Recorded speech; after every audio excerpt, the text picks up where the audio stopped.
Hey guys, my name is Tahira Johnson, and I wrote a poem about the current state of my country, America, and how one man's vision is affecting the things that are going on right now. So check it.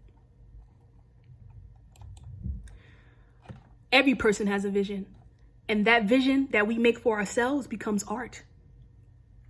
That art that we create from our visions becomes legacies that we leave behind for other people to find, to be remembered by the visions of us we have left behind. And we touch the lives of the people we encounter. We lift their souls or let it become something we devour. You see, our visions have power.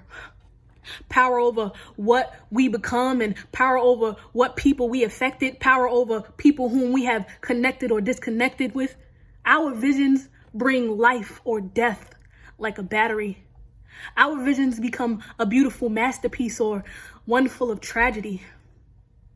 Like nurses who put their lives on the line to save someone else's whose life is on the line, throwing themselves in a fire knowing that the burns may not be fine.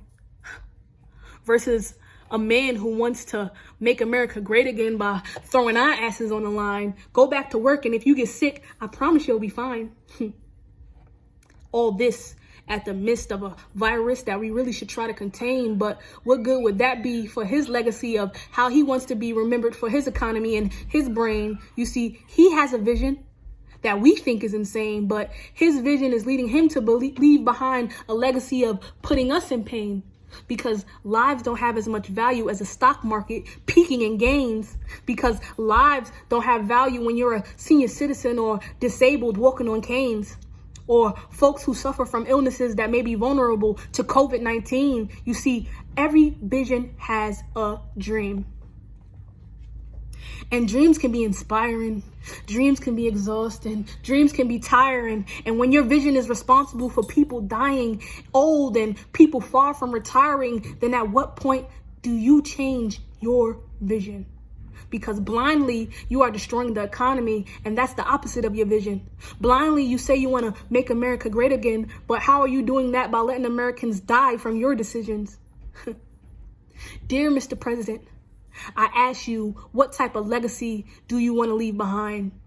Because the hate you feed your base is killing yours and mine. Who can vote for you if we all die? And who will vote for you if we do survive from this legacy you decided to leave behind?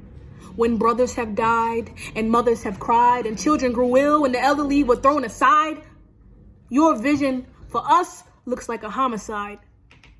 Because your choices are responsible for how we live or how we will have died.